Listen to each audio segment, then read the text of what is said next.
Hello all, welcome to my channel cook with கொத்தமல்லி. நம்ம சேனலில் இன்னைக்கு ரொம்ப சிம்பிளாக மூணு இன்க்ரீடியன்ட் வச்சு ப்ளூபெரி பாப்சிக்கல் எப்படி பண்ணுறதுன்னு தான் பார்க்க போகிறோம். கண்டென்ஸ்டு மில்க் வேண்டாம், விப்பிங் க்ரீம் வேண்டாம், ஃப்ரெஷ் க்ரீம் வேண்டாம், ரொம்ப சிம்பிளாக ரொம்ப ஈஸியாக ரெடி பண்ணிக்கிடக்கூடிய பாப்சிக்கல் எப்படி செய்யறதுன்னு பார்க்கலாம் வாங்க. ஃபஸ்ட்டு இந்த பாப்சிக்கல் பண்ணுறதுக்கு நம்ம ஒரு ஜாம் மாதிரி ப்ளூபெரியை ரெடி பண்ணிக்க போகிறோம்.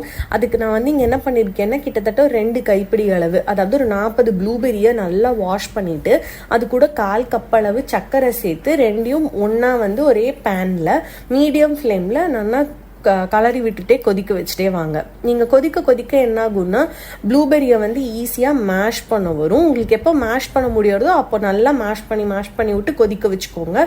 திக்காக ஜாம் மாதிரி ஒரு கன்சிஸ்டன்சிக்கு அது வரணும். நீங்கள் எடுத்து கீழே போட்டிங்க அப்படின்னா ரொம்ப ஸ்லோவாக திக்காக தான் இது கீழே விழணும் கரண்டிலேருந்து. அந்த கன்சிஸ்டன்சி வரைக்கும் நல்லா வச்சு குக் பண்ணிவிட்டு நல்லா ஆற வச்சு எடுத்து சைடில் ரெடியாக வச்சுக்கோங்க. அடுத்தது என்ன பண்ண போகிறோம்னா, நான் இன்னைக்கு 200 கிராம் கடையில் வாங்கின பன்னீர் தான் யூஸ் பண்ணியிருக்கேன். அப்படி இல்லைன்னா நீங்கள் 1 லிட்டர் பாலை திரிச்சு அதில் வர பன்னீரையும் யூஸ் பண்ணிக்கலாம். பன்னீரை இந்த மாதிரி குட்டி குட்டி பீசஸாக பிச்சு மிக்சர் ஜாரில் சேர்த்துக்கோங்க. நான் சொன்ன மாதிரி நீங்கள் வீட்டில் திரிக்கிற பன்னீர் அப்படின்னா நல்லா ஒரு 4-5 தடவை வாஷ் பண்ணிவிட்டு அந்த எலுமிச்சம்பழத்தோட டேஸ்ட் எதுவும் இல்லாமல் பார்த்துக்கோங்க.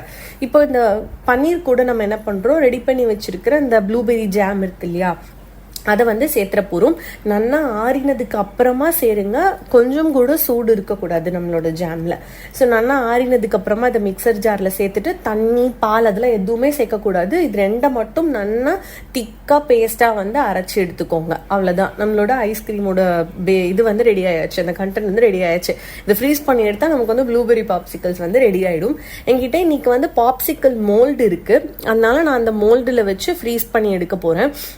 உங்கள்கிட்ட மோல்டு இல்லை அப்படின்னா நீங்கள் நார்மல் ஏதாவது ஒரு பாத்திரம் இல்லைன்னா பிளாஸ்டிக் கண்டெய்னர் எதாக இருந்தாலும் உங்களுக்கு எது கம்ஃபர்டபுளோ அதில் நீங்கள் ஃப்ரிட்ஜ்குள்ளே ஃப்ரீசரில் வச்சு ஃப்ரீஸ் பண்ணி எடுத்துக்கோங்க. ஃப்ரிட்ஜ் கிடையாது, ஃப்ரீசரில் வச்சு நம்ம ஃப்ரீஸ் பண்ணி எடுத்துக்க போகிறோம்.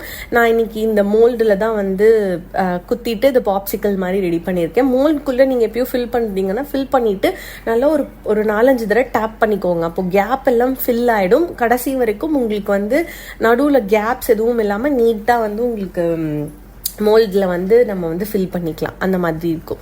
ஸோ எல்லாத்தையும் ஃபில் பண்ணதுக்கப்புறமா நான் இது ஓவர் நைட் ஃப்ரீசரில் வச்சு ஃப்ரீஸ் பண்ணி எடுத்துகிட்டு உங்களுக்கு எப்படி இருக்குது அப்படின்னு காட்டுறேன். இப்போ பார்த்தீங்கன்னா நான் ஓவர் நைட் இது ஃப்ரீஸ் பண்ணியிருக்கேன். இது நீங்கள் அந்த பாப்சிக்கல் மோல்ட்லேருந்து டிமோல்ட் பண்ணுறதுக்கு ஒரு நார்மல் ரூம் டெம்பரேச்சர் தண்ணி வச்சுக்கோங்க.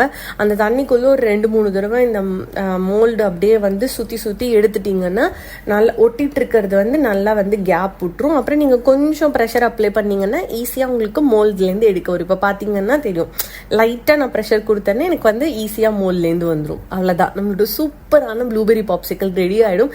இது எடுத்த உடனேவே காலி ஆயாச்சு. இந்த ரெசிபி உங்களுக்கும் பிடிச்சிருக்கும்னு நினைக்கிறேன். பிடிச்சிருந்தா லைக் பண்ணுங்க, ஷேர் பண்ணுங்க. மறக்காம உங்க ஃபீட்பேக்கையும் என் கூட கமெண்ட் செக்ஷன்ல ஷேர் பண்ணிக்கோங்க. இதே மாதிரி இன்னொரு சூப்பரான ரெசிபி வீடியோ நம்ம மீட் பண்ணலாம். என்ஜாய்.